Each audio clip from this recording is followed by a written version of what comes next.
Good morning students, welcome in the class ninth. आज हम लोग हमारे आखिरी भाग की तरफ बढ़ने वाले हैं स्टूडेंट्स, जो कि हमारा तीसरा पार्ट हम लोग देख रहे हैं करंट इलेक्ट्रिसिटी, जो कि हमारा related to current and electrical appliances ये चैप्टर था, जिसमें हम लोगों ने अभी तक बहुत सी जानकारी देखी हुई है कनेक्शन से रिलेटेड। तो आज हम लोग देखने जा रहे हैं examples problem based on series resistance and parallel resistance. तो जैसे इसके पूर्व वीडियो में मैंने आपको याद होगा स्टूडेंट्स समझाया था कि सीरीज रेजिस्टेंस के फार्मूले को हम लोग किस तरह से कैलकुलेट कर सकते हैं और पैरेलल रेजिस्टेंस के क्या फार्मूले को हम लोग किस तरह से कैलकुलेट कर सकते हैं। फिर उसके बाद हम लोगों ने देखा था if number of resistors are connected in series and number of resistors are connected in parallel. और इसके बाद हम लोगों ने इनके कनेक्शंस के ऊपर यदि बल्ब लगाएं, है ना, एक से ज़्यादा बल्ब लगाएं तो किस तरह से चेंजेस होते हैं, ये चीज़ भी बहुत अच्छे से देखी हुई है। आज हम लोग शुरू करते हैं हमारा फर्स्ट एग्जांपल। तो देखिए स्टूडेंट, यहाँ पे पहला एग्जांपल हम लोग को लिख कर बताया, register having resistances 15 ohm, 20 ohm and 10 ohm are connected in parallel. What is the effective resistance in the circuit? देखिए स्टूडेंट, अगर हम लोग को इफेक्टिव रेजिस्टेंस कैलकुलेट करना है तो इफेक्टिव रेजिस्टेंस कैलकुलेट करने के लिए हम लोग को फॉर्मूला है 1/RP = 1/R1 plus 1/R2 plus 1/R3 plus up to 1/Rn। ये फार्मूला हम लोगों ने लास्ट वीडियो में देखा हुआ है। आपको याद होगा कि यदि हमारे पास बहुत सारे रजिस्टर्स हैं तो 1/Rn तक का फार्मूला हम लोग यूज़ करते हैं, लेकिन यहाँ पे आपको स्टूडेंट सिर्फ 3 ही रजिस्टेंसेस दिए गए हैं। R1 है 15 ओम, R2 है 20 ओम एंड R3 कितना है 10 ओम। तो अभी हम लोग को यहाँ पे इन रजिस्टेंस की जगह पे ये फॉर्मूले में वैल्यूज पुट करके डायरेक्ट आंसर कैलकुलेट करना है। तो देखिए जैसे हमने यहाँ पे गिवन में पूरे रेजिस्टेंसेस, तीनों रेजिस्टेंसेस लिख लिए जो कि आपको किताब में दिए गए थे, और हम लोग को इनका effective resistance in parallel calculate करना है बेटा। ये पैरेलल आप लोग को क्वेश्चन में ही ढूंढना है। अगर क्वेश्चन में सीरीज रेजिस्टेंस होता तो हम लोग को सीरीज रेजिस्टेंस का फार्मूला यूज करना होता, RS = R1 plus R2 plus R3 to टू Rn। लेकिन ये पैरेलल रेजिस्टेंस है, तो फार्मूले में हम लोगों ने 1/RP = 1/R1 = 15 पुट कर लिया, प्लस 1/R2 = 20 पुट कर दिया, प्लस 1/R3 = 10 पुट कर दिया। तो इस तरह से हम लोग को इनके एलसीएम कैलकुलेट करने के बाद आंसर मिल रहा है बेटा 4 + 3 + 6/60 = 13/60। तो स्टूडेंट देखिए यहाँ पे जो 1/RP वैल्यू रखने के बाद आपको यहाँ पे जो नया इक्वेशन बना हुआ मिल रहा है 4 + 3 + 6/60। ये इक्वेशन आप लोग को किस तरह से मिला है ना, थोड़ा सा प्रॉब्लमेटिक लग रहा है। इसको मैंने सॉल्व करके दिखाया है, ये देखिए यहाँ पे कॉपी में। देखिए मैंने यहाँ पे अभी एलसीएम वर्ड का यूज़ किया था, आपको याद है। तो एलसीएम में हम लोगों को क्या करना पड़ता है कि तीनों जो वैल्यूज़ होती है 15, 20 और 10, इन तीनों वैल्यूज़ को इस तरह से कॉलम वाइज लिख लेना पड़ता है। उसके बाद जैसे हम लोगों को सबसे पहले 2 ये नंबर से शुरू करना है। 2 नंबर से इन तीनों में से जिन भी संख्या को भाग जाएगा उसको भाग देना पड़ता है, और बाकी जिन संख्या को भाग नहीं जाता वो जैसे कि वैसे ही रहेगी। तो देखिए बेटा 15 को 2 का पूरा भाग नहीं जाता है ना, तो जैसे कि वैसे ही हमने रखा। 20 को 2 का भाग जाता है, बचेंगे 2, बचेंगे 10। और फिर 10 को 2 का भाग जाएंगे, बचेंगे 5, है ना। याद है आप लोग को 2 पंचे 10 और 2 दाम 20। तो जिस संख्या के थ्रू इसको पूरा भाग जाता है वही संख्या हम लोग को यहाँ पे लिखनी है। फिर बाद में दोबारा 2 का भाग देना बेटा हम लोग को, क्योंकि दोबारा इसलिए जाने वाला है क्योंकि 10 को भी 2 का भाग आसानी से जाता है ना। फिर बाकी की भले ही संख्या नहीं जा रही होंगी, लेकिन हम लोग बड़ी संख्या की तरफ तभी बढ़ेंगे जब तक छोटी संख्या हमारी पूरी खत्म नहीं हो जाती, इसलिए हमने 2 से ही भाग देना है। तो 15 को दोबारा 2 से भाग नहीं जाता तो 15 ही लिखेंगे। 10 को 2 का भाग जाता है तो 5 आएगा, और 5 को 2 से भाग नहीं जाता तो यहाँ पे दोबारा 5 ही संख्या आएगी। ठीक है। फिर हम लोग देखिए कि अब आने वाली तीनों संख्याओं में 2 ये संख्या का भाग नहीं जा सकता, इसलिए हम लोग नेक्स्ट यानी कि 3 ये संख्या का भाग देकर देखेंगे। तो 15 को 3 से भाग देना है तो 5 आएगा। फिर 5 को 3 का नहीं जाता है भाग, 5 को 3 का यहाँ पे भी नहीं जाता, तो ये दोनों संख्या जैसे कि वैसे ही आएगी। उसके बाद 5 को, इसके बाद 5, 5 और 5 ये 3 संख्या आने के बाद हम लोग को ऐसी संख्या ढूंढनी है कि जिसको तीनों संख्याओं का भाग जाता है। देखिए ना 2 का जाता है, ना 3 का जाता है, ना 4 का जाता है, जाएगा तो सिर्फ 5 का ही। तो इसलिए हम लोगों ने डायरेक्ट 5 की संख्या लिख ली है। 5 एकम 5, 5 एकम 5 और 5 एकम 5। तो तीनों संख्याओं का भाग जाने के बाद आखिरी में हमारे पास एक एक उत्तर यहाँ पे बच गया। तो एलसीएम फाइंड करने के लिए बेटा ये जो चार आप लोग को एक के नीचे एक संख्याएं दिख रही हैं, इन चारों को क्या करना पड़ेगा, मल्टीप्लाई करना पड़ेगा। तो LCM is equal to least common multiply is equal to 2 into 2 into 3 into 5। तो 2 इंटू 2 कितना होता है बेटा 4, और 3 इंटू 5 कितना होता है 15। तो 15 4 द 60। तो इस तरह से आप लोग को एलसीएम फाइंड आउट करना है। इसके प्रीवियस क्लासेस में आप लोगों ने इसको देखा हुआ है। अब देखिए हमारा जो प्रॉब्लम था, ये प्रॉब्लम था 1 upon R P is equal to 1 upon 15 plus 1 upon 10 T plus 1 upon 10। इसका एलसीएम हम लोग को मिल गया है 60। परंतु इस वैल्यूज़ को कैसे कैलकुलेट किया ये मैं आप लोग को इसी से बताता हूँ, कॉपी से ही। देखिए हम लोगों ने ये तीनों संख्याएं लिख ली है यहाँ पे, और इसके बाद आपको पता है कि 1 अपॉन 15 को मैं 4 अपॉन 60 भी लिख सकता हूँ। यदि 4 और 60 को मैंने भाग देकर देखा तो 4 एकम 4 और 4 गुना 15 यानी कि 60 हो जाएगा। तो इस तरह से हम लोग को ऐसी संख्या ढूंढनी है कि डायरेक्ट 60 को 15 का भाग दे तो 4 बचेगा, तो 4 ऊपर लिख लेंगे और 60 नीचे लिख लेना है। इसी तरह से तीनों जगह पे हम लोगों ने 60 नीचे लिख लिया है क्योंकि वो हमारा एलसीएम है। और हम लोगों को पता है कि 20 या 60 होता है, तो ये 3 ऊपर आ जाएगा और 60 नीचे आ जाएगा। और आपको ये भी पता है कि 6 दाम 60 होता है, तो 10 6 60 होता है, इसलिए 6 ऊपर आ जाएगा और 60 जो है वो नीचे आ जाएगा। इस तरह से हम लोगों ने क्या कर लिया है कि नीचे डिनोमिनेटर सेम होने की वजह से उसको एक ही बार में लिखना है, और ऊपर की जो तीनों वैल्यूज़ हैं हम लोग को अलग अलग लिखनी है और तीनों की प्लस करनी है। तो 4 + 3 + 6 अपॉन 60 इज इक्वल टू, आप लोग को यहाँ पे सामने क्या इक्वेशन मिल रहा है, therefore 1 upon R P is equal to 4 + 3 7 + 6 13 upon 60। जैसे अब वहाँ पे हम लोग आंसर मिलेगा हम लोग को। अब देखिए बेटा आरपी फाइंड आउट करना है हम लोग को, 1 अपॉन आरपी नहीं। तो आरपी फाइंड आउट करने के लिए हम लोग को क्या करना पड़ेगा, सामने आई हुई वैल्यूज़ को उल्टा पल्टा करना पड़ेगा, यानी कि ऊपर वाली संख्या नीचे आ जाएंगी और नीचे वाली संख्या जो है वो ऊपर आ जाएंगी। तो R P is equal to 60 upon 30, 13 is equal to, यदि 60 को 13 से भाग देंगे तो हमारा उत्तर 4.615 ओम मिलता है। तो ये होगा हमारा फाइनल आंसर, यानी कि effective resistance in the circuit is equal to 4.615 ohm less than the least of the 3 10 ohm. जैसे कि हम लोगों ने इसके पहले वाले वीडियो में देखा था कि ये अगर हम लोगों ने 3 पैरेलल रेजिस्टेंसेस कनेक्ट किए हुए हैं वो भी अलग अलग ओम के, तो जो इफेक्टिव रेजिस्टेंस हम लोग को आखिरी में मिलेगा तीनों को मिलाकर, वो क्या होगा, तीनों से कम होगा। वो कितना होगा, ना 15 है, ना 20 है, ना 10 है, तीनों से कम है 4.615। तो 10 ओम से भी कम है। फिर हम लोग एग्जांपल नंबर 2 की तरफ बढ़ते हैं बेटा। हमारा दूसरा एग्जांपल है 3 resistors having resistances of 5 ohm 10 ohm and 30 ohm are connected in parallel and a potential difference of 12 volt is applied across them. Obtain the current flowing through the circuit and through the individual resistors. What is the effective resistance in the circuit?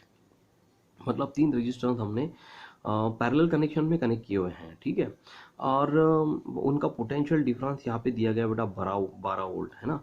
हम लोग को निकालना क्या है, यहाँ पे हम लोग को करंट निकालना है, किसका, हर एक इंडिविजुअल रजिस्टर का। और करंट निकालने के बाद फिर what is the effective resistance in the circuit calculate करना है। मतलब ये दो गणितों से मिलकर बना हुआ एक सिंपल गणित है, ठीक है, करके देखते हैं। देखिए हम लोगों ने यहाँ पे तीनों वैल्यूज लिख लिए हैं, R1 is equal to 5 ohm, R2 is equal to 10 ohm and R3 is equal to 30 ohm and potential difference is given by V is equal to 12 volt. अब देखिए आप लोग को ओम्स लॉ पता है बेटा, करंट कैलकुलेट करने के लिए हमारे पास फार्मूला होता है I1 is equal to V upon R, I is equal to V upon R।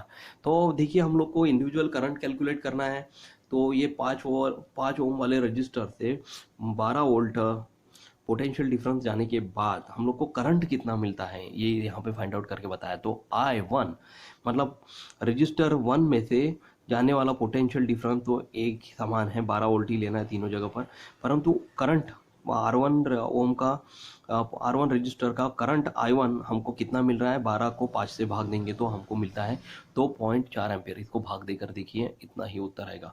फिर हम लोग I2 कैलकुलेट कर रहे हैं बेटा, V/R2। V यानी क्या है, पोटेंशियल 12/10। इसको भी भाग देंगे तो 1/2 एम्पियर मिलेगा। और I3 equal to V/R3 equal to 10/30। अब देखिए यहाँ पे थोड़ा सा उल्टा हो गया है कि 12 जो है वो छोटी संख्या है और 30 जो है वो बड़ी संख्या है। तो छोटी संख्या को बड़ी संख्या से भाग देना है, इसलिए हमारा उत्तर क्या मिलेगा, 0.4 एम्पियर। अब देखिए टोटल करंट हम लोग को यहाँ पे कितना मिल रहा है, I is equal to I1 plus I2 plus I3 is equal to 2.4 plus 1.2 plus 0.4 is equal to 4। तीनों संख्याओं को जोड़ने के बाद 4.0 एम्पियर यानी कि 4 एम्पियर हमको इसका उत्तर मिलता है। अब देखिए जैसे हमने ऊपर वाला ये वाला एग्जांपल सॉल्व किया था पहला, उसी तरह से अभी ये नीचे वाला एग्जांपल इसमें सॉल्व करना है हम लोग को। इसमें भी हम लोग को पैरेलल रेजिस्टेंस ही कैलकुलेट करना है, क्योंकि सीरीज रेजिस्टेंस पर आप लोग को यहाँ पे कोई गणित नहीं पूछा गया, वो बहुत आसान गणित हो जाता था। क्योंकि सीरीज रेजिस्टेंस में हम लोग को कुछ नहीं करना पड़ता है, सिर्फ तीनों संख्याओं की, 3 या 4 संख्याएं और जितने ही रजिस्टर्स आप लोग को गणित में दिए गए हैं उनकी हम लोग को जोड़ना पड़ता है, धन करना पड़ता है। तो यहाँ पे 1/R1 plus 1/R2 plus 1/R3 ये 3 रेजिस्टेंस की मतलब ये फार्मूला लिख लेने के बाद इज इक्वल टू हम लोग को लिखना है 1/RP is equal to R1 क्या है 5, 1/5 plus 1/10 plus 1/30 is equal to. अब देखिए बेटा यहाँ पे जो तीनों संख्या आप लोग को दी है 5, 10 और 30, इसका भी हम लोग एलसीएम कैलकुलेट करके देखते हैं। तो देखिए स्टूडेंट यहाँ पे मैंने 5, 10 और 30 ये संख्या लिख ली है। 2 से हम लोग को शुरुआत में उसको भाग देना है। 2 को 5 का 2 से भाग नहीं जाता, इसलिए 5 ही आएगा। 10 को 2 से भाग जाता है तो हमारा उत्तर यहाँ पे 5 आएगा।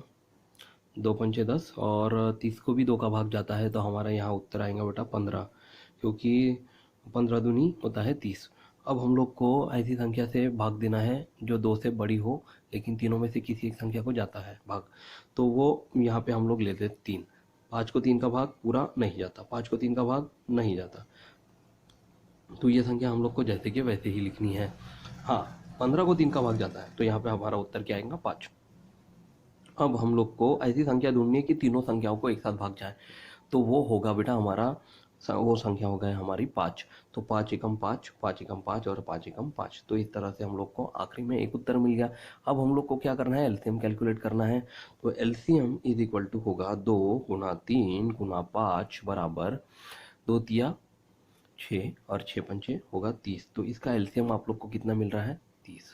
सो अब देखिए स्टूडेंट्स यहाँ पे जो वैल्यू थी 1/5 plus 1/10 plus 1/30 is equal to 6 plus 3 plus 1/30, आप लोग को ये वैल्यू दी गई है। ये भी हम लोगों ने किस तरह से कैलकुलेट किया है ये मैंने यहाँ पे लिख कर बताया है। देखिए आपके सामने इक्वेशन मैंने वैल्यू पुट कर दी है। देखिए 1/5 इज इक्वल टू हम लोग 6/30 भी लिखते हैं, क्योंकि 5 छम 30 होता है तो ऊपर में 6 आ जाएगा, नीचे में 30 आ जाता है। ठीक है, इसी तरह से अगर 6 कम 6 की और 6 पंचे 30 की है तो वह 1/5 ये उत्तर यहाँ पे मिल जाता है। तो इसी को इस तरह से हम लोग कैलकुलेट कर सकते हैं, है ना।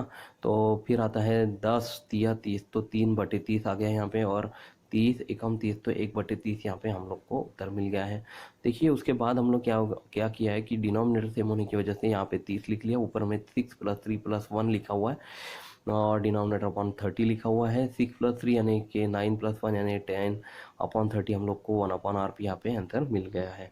फिर देखिए यहाँ पे आरपी कैलकुलेट करना है हम लोग को। तो आरपी इज इक्वल टू क्या हो जाएगा, नीचे वाली संख्या ऊपर और ऊपर वाली संख्या नीचे। तो 30/10 यानी कि 30 को 10 से अगर भाग दिए तो हमारा उत्तर मिलता है 3 ओम। देखिए यहाँ पे आपको फाइनल आंसर में भी वही बताया गया है कि effective resistance in the circuit is equal to 3 ohm. जो भी रेजिस्टेंस आप लोग को यहाँ पे कैलकुलेट करके मिल रहा है वो कितना है, 3 ohm. And the current flowing through the resistances, मतलब इंडिविजुअल करंट जो तीनों अलग अलग रेजिस्टेंसेस में से गया था, जो कि हमने यहाँ पे I1, I2 और I3 कैलकुलेट किया, वो उनके आंसर्स लिखे हैं। Resistances 5 ohm, 10 ohm and 30 ohm is 2.4 ampere, 1.2 ampere and 0.4 ampere respectively.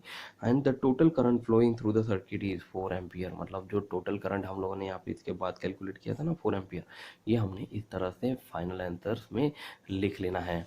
ठीक है बेटा। इसके बाद अब हम लोग चलते हैं हमारे अगले टॉपिक की तरफ। अगले टॉपिक में हम लोगों को ये दो पोर्शन देखने हैं, फ्यूज़ वायर और precautions to be taken while using electricity. अब देखिए फ्यूज़ वायर, आप लोगों ने ये टॉपिक जो है वो इसके पहले देखा हुआ है या पहली बार देख रहे हैं? नहीं ना, पहली बार नहीं देख रहे ना। हाँ देखिए, फ्यूज़ वायर हमारे घर में हम लोग को पता है, जहाँ पे मीटर का कनेक्शन होता है उसके बाजू में एक लकड़ी वाला बोर्ड होता है, वहाँ पे फ्यूज़ लगाए जाते हैं। याद है आप लोग को? चीनी मिट्टी का वो फ्यूज़ रहता है, वो जो ये आकृति में दिख रहा है बेटा आप लोग को। इसके अंदर एक तार दी गई होती है। ये तार क्या होती है इसके बारे में आप लोग को यहाँ पे बताकर जानकारी बताई गई है, दिखाकर। तो fuse wire is to protect domestic application appliances. मतलब फ्यूज़ वायर का उपयोग क्या है कि वो हमारे डोमेस्टिक अप्लायंसेस को जलने से या एकदम से ब्लास्ट होने से बचाता है। इसमें होता क्या है? तो इसमें होता है, it is made of a mixture of substances and has a specific melting point. इसमें क्या होता है कि एक तार होती है कि जो एक स्पेसिफिक मेल्टिंग पॉइंट से बनी होती है।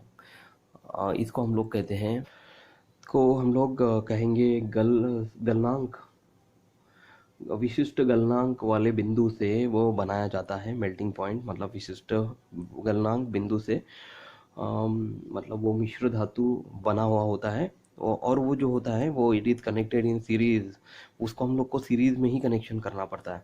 If for some reason the current in the circuit increases excessively, यदि अचानक से करंट मतलब विद्युत प्रवाह बहुत ज़्यादा बढ़ गया तो fuse wire gate heated up and melt. मतलब फ्यूज़ वायर जो होता है मिश्र धातु से बना हुआ, वो अचानक से गर्म हो जाता है, मेल्ट हो जाता है, जल जाता है और भ्रष्ट हो जाता है। तो इससे क्या होता है कि the circuit get broken, circuit जो होता है वो ब्रोक हो जाता है, मतलब वो फ्यूज़ जो है वो उड़ जाता है।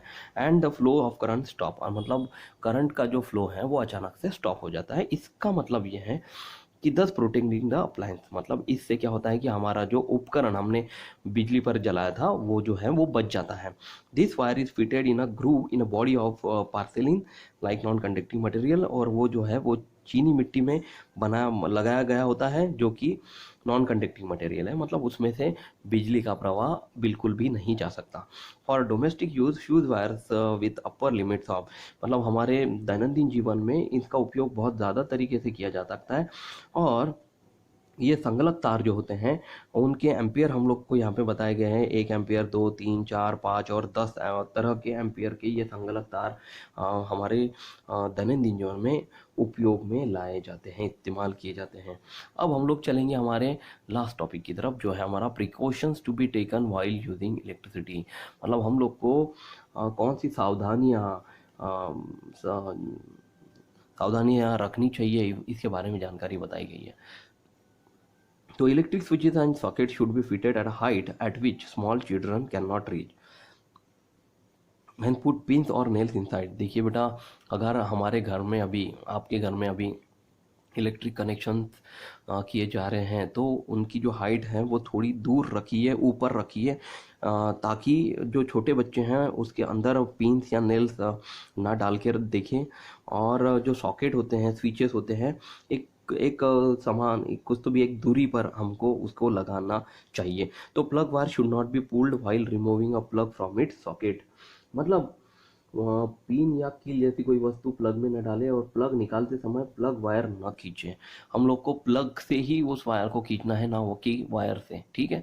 इसका दूसरा पॉइंट है बेटा, before cleaning N electric appliance it should be switch off and it's plug remove from the socket.